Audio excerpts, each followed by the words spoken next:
We shall commence this module by discussing the role of expectations.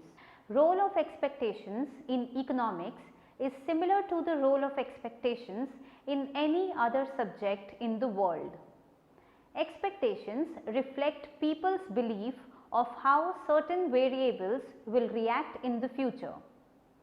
Economic agents cannot predict precisely what will happen in the future.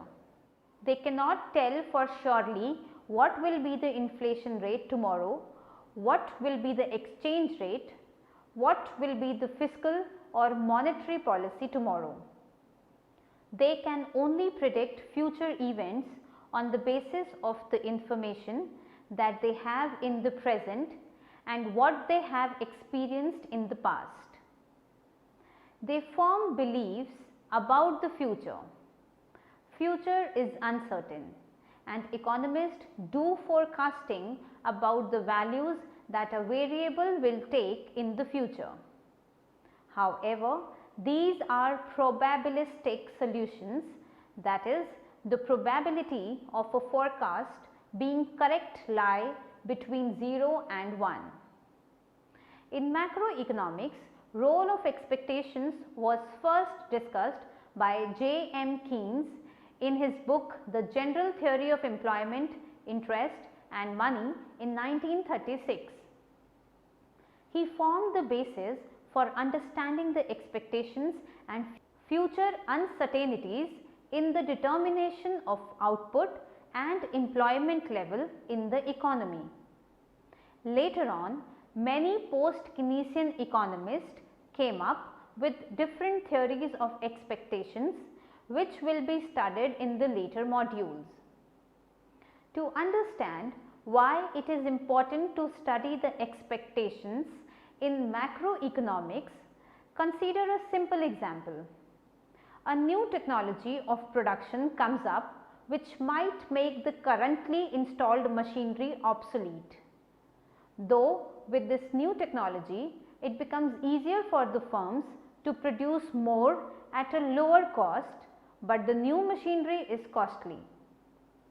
This makes the firms to invest more in their production process, increasing the investment demand at the current interest rates. If the economy is already operating at the full employment level, then this new technology will have no effect on the level of output produced, but will only increase the price level in the economy. However, if the economy is operating below full employment, this new technology will increase the aggregate output produced in the economy. Price level will change depending upon where the economy is operating on the aggregate supply curve. Thus, it is important to understand the role of expectations in macroeconomics. In this module, we will study the importance of expectations in the Keynesian ISLM framework and how the expectations affect the aggregate demand, output and employment in the economy.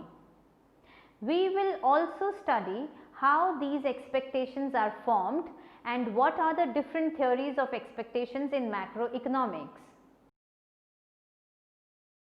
After studying this module, you shall be able to know the concept of expectations, understand why the expectations are important in macroeconomics, understand how the expectations affect the ISLM curves, consumption demand, government expenditure and labor supply decisions of workers, identify the channels through which expectations affect the aggregate demand curve, study the two types of expectation hypothesis, adaptive expectation hypothesis and rational expectation hypothesis.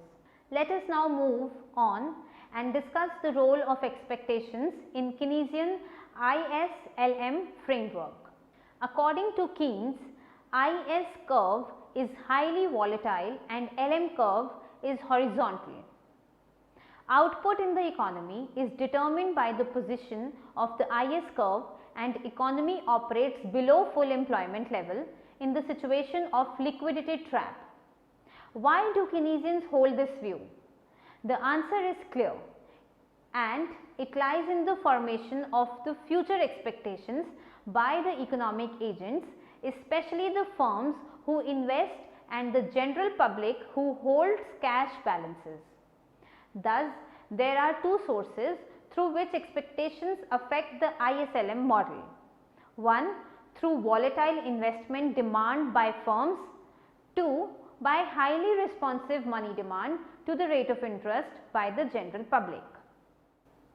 Keynes held the view that the investors are not sure about the profitability of their investment in the future. Future returns to the current investment are highly volatile. Because of this volatility, there are large fluctuations in the IS curve, leading to large and undesirable fluctuations in the aggregate output and employment.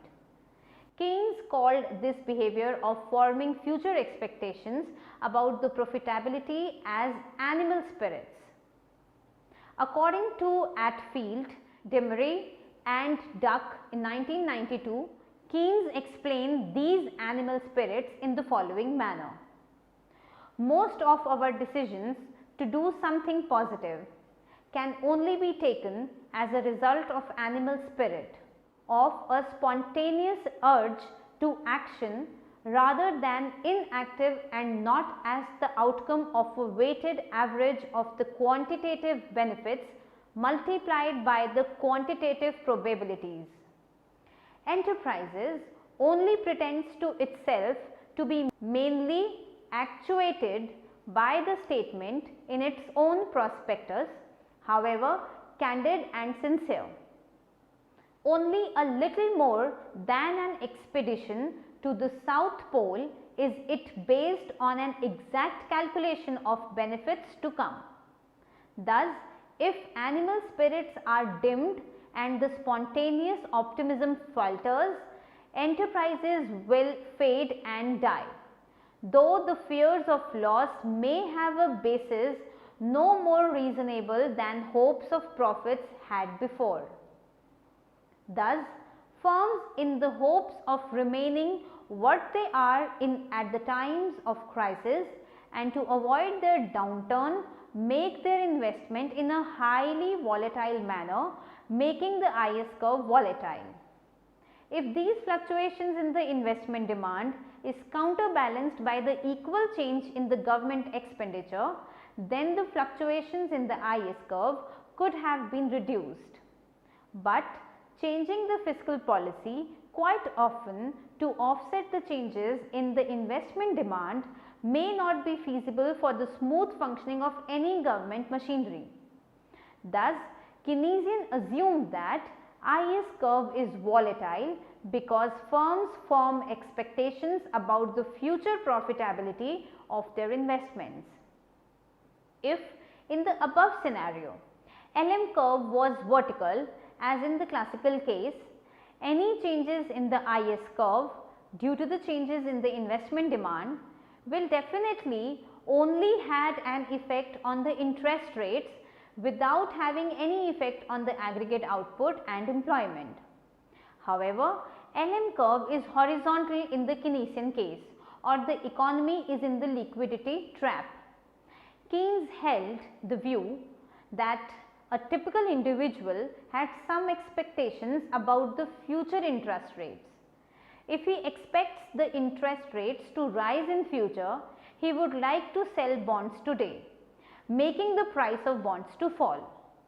Keynes argued that there is some minimum rate of interest for each individual called the critical rate of interest, which is so low that he is indifferent between holding the bonds and cash balances. If the interest rate falls below this critical level, the cost of holding these bonds to an individual just outweighs the interest earned on them. The individual will prefer to hold cash balances rather than the bonds.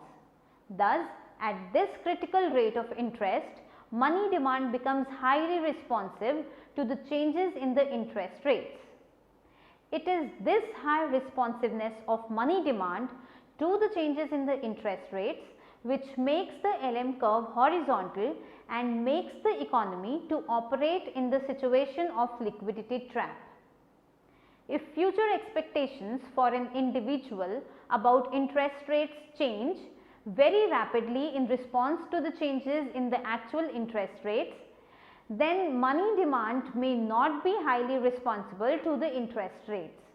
However, Keynesian economists believed that expectations do not change as quickly as the actual interest rates, and they also believed that expected interest rates are constant. Thus, according to them, LM curve is horizontal. Hence, expectations affect the IS-LM framework through two sources. One, highly volatile expectations about future profitability to firms, IS curve highly volatile. 2, near constant expectations about future interest rates when actual interest rates are volatile, making the money demand highly responsive to the interest rates and LM curve horizontal. Thus, expectations affect the aggregate output and income in the economy by producing the large shifts in the aggregate demand curve. Next, we shall discuss the role of expectations in Keynesian consumption function. According to Keynes, consumption of an individual is related to his income by the consumption function given as follows. Capital C is equals to capital C bar plus small c y, where capital C is equals to consumption demand, capital C bar is equals to autonomous consumption, small c is equals to marginal propensity to consume, and y is the income. Expectations plays a role in this consumption function through the income of a person. This phenomenon is given in permanent income hypothesis of consumption that argues that consumption is not only related to an individual's current income but to his permanent income. Milton Friedman introduced the concept of permanent income in his 1957 book named A Theory of the Consumption Function. Thus, the equation will become capital C is equals to capital C bar plus small c yp, where yp stands for permanent income. Dornbusch and Fisher define the permanent income as follows. They define that the steady rate of consumption a person could maintain for the rest of his or her life given the present level of wealth and income earned now and in the future. Thus, permanent income is the income that the person expects to earn during his entire life. According to Friedman, consumption depends on the expected value of the permanent income. Since an individual does not know what his future income will be, he makes guesses about his future income. He then forms some ideas about the level of his consumption based on his expected permanent income. Now, if a person's income goes up, he may not be sure whether this is a rise in his permanent income or is it merely a positive transitory shock to his income. If it was a rise in his expected permanent income, consumption expenditure will also rise as given by the consumption function. But if this rise in income is not the rise in expected permanent income, the person will not raise his consumption demand. As a result, there will be a disequilibrium in the goods market, which is referred back to the IS-LM framework. To correct for this disequilibrium, government will intervene to increase the government expenditure and to stimulate the economy's aggregate demand. However, this increase in government expenditure will further increase the actual output and income in the economy. If the individual is assuming that his consumption function is given by equation 1, then he will increase his consumption demand as explained by Keynes' consumption multiplier. However, if the individual is assuming that his consumption function is given by equation 2, there will be no change in the consumption demand as there is no change in the expected permanent income of this individual. Thus, the way in which individuals in the economy make expectations about their permanent incomes affect not only their own consumption demand, but also affect the fiscal policy changes, which in turn affect the aggregate demand and the output in the economy. Moving on to discuss the role of expectations in labor supply decisions. How expectations play a role in affecting the labor supply decisions of workers is related to the workers' misperception theory that workers are more interested in the real wages that they get, that is W by P, and not the nominal wages, that is W. What workers decide in their labor contracts and what they receive in hand is their nominal wages. While deciding on their nominal wages, workers are unaware about the price level that will prevail in the economy in the future. They are unaware about the price level that will prevail in the economy when they will actually get their wages and when they actually start spending it. Thus, Friedman argued that workers form expectations about the general price level in the economy. So, rather than W by P, they are concerned about W by P to the power E, where P to the power E is the expected price level. If they think that their expected real wages are high, they will supply more labor, otherwise they will not. Consider an example. Suppose there is an increase in demand in the economy, which increases the price level and is making the firms to supply more goods. Firms have to meet the increased demand by producing more. So, they offer higher nominal wages to lure the workers to supply more labor or to hire new workers. If the workers correctly perceive that the increase in their nominal wage rates is due to the increase in the price level, they will not supply more labor as their real wages are same.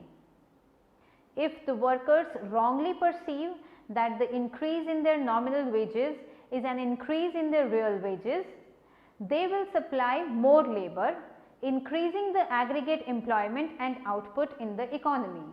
Thus, workers' expectations about the price level can affect the aggregate output and employment in the economy. Let us understand the need for an expectation theory.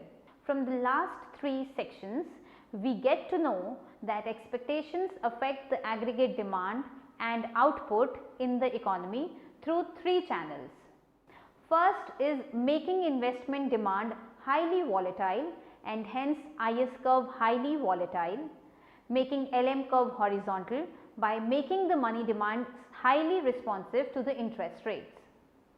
Second is affecting the consumption demand. Third is affecting the labor supply decisions of workers by changing their expected real wages. Thus, studying theories on expectations is important in macroeconomics. According to Keynes, day-to-day fluctuations in the profits of existing investments which are obvious of an ephemeral and non-significant character tend to have an altogether excessive and even an absurd influence on the market. In the next section, we will discuss the problems in making of theories of expectations and the two theories of forming expectations. Let us now discuss the nature and formation of theories of expectations. Expectation really means beliefs about the future, which could differ from person to person. One person may expect the price level to rise by 10% in the next period, while another person might expect the price level to rise by 20%. Forming expectation is a difficult task because what is true under one situation may not be true under essentially similar conditions. For example, consider a toss of an unbiased coin. After repeatedly tossing the coin, one can form a probability distribution of, say, getting a head. Given this distribution, one can form the expectation about what the occurrence of head in the next toss. According to Keynes, while forming the expectations about the future, there are no objective probability distribution where we could feed in the probability of different outcomes and values of the variable of interest to get the forecasted future value. In the above example of repeatedly tossing a coin, one could control for factors like nature of coin and method of toss. However, one cannot control the exact initial position of the coin, the exact power with which the coin is tossed, the exact velocity with which the wind was blowing near the coin when the coin was tossed, and other minute details. Thus, Keynes argues that while forming expectations, not all factors can be quantifiable and controlled for. Thus, an objective probability distribution for forming the expectations rarely exists. Thus, in forming the long-term expectations, generally policymakers fall back on the conventions based on the historical data. For instance, in predicting the price level in period t plus 1, economists might use the price level in period t, t minus 1, t minus 2 and so on. However, farther one goes in the future, expectations will become more arbitrary. Using the historical data might be good for predicting variables in near future, but not in the distant future. Moreover, these conventions may not always be correct. The decision to go by these conventions depend on the state of confidence. This confidence level in using conventional methods depend on psychological factors which are again highly volatile. Thus, expectations are highly volatile and forming expectations about the future is a very difficult task. What economists need is a theory of expectations that is generally applicable, tested, and which allows to estimate the macroeconomic variables and relationships among them, while including uncertainty regarding future. There are two main theories that are studied in macroeconomics. These are adaptive expectation hypothesis and rational expectation hypothesis. Though there are different modules for these theories, we will just describe them here very briefly. A. Adaptive expectation hypothesis, known as AEH. Adaptive expectation hypothesis is given by Kagan, wherein individuals form their expectations on the basis of the past behavior. In other words, a person will change his expectation of any variable if there is a difference between what he was expecting the value of variable to be last period and what is actually was the last period. This change of expectation will be a fraction of the difference between the last period's actual value and the expected value. The following equation gives a simple representation of the adaptive expectation. PTE minus PT minus 1E is equals to alpha times bracket PT minus 1 minus PT minus 1 to the power E bracket close. This is equation 3, where PT minus 1 is equals to actual price level in the last period, Pt minus 1E is equals to the expected price level for the last period. Pte is the expected price level for the current period. Alpha stands for the parameter with which expectations are revised, where alpha is less than 1. B. Rational expectation hypothesis, popularly known as REH.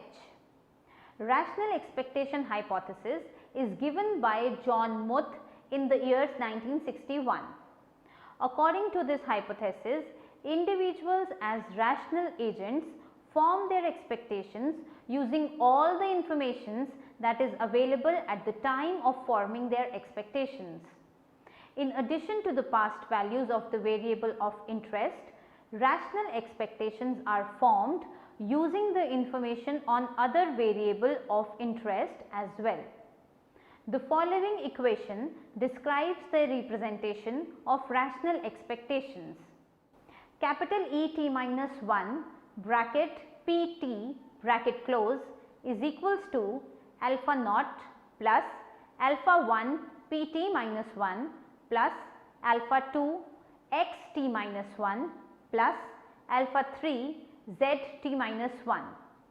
This is given as equation 4, where Et minus 1 bracket Pt bracket close is equals to expectation for the current price level on the basis on all available information till the last period.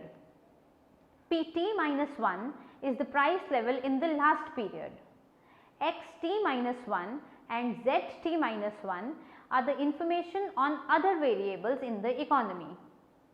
Alpha naught, alpha 1, alpha 2, alpha 3 stands for the parameters of the model.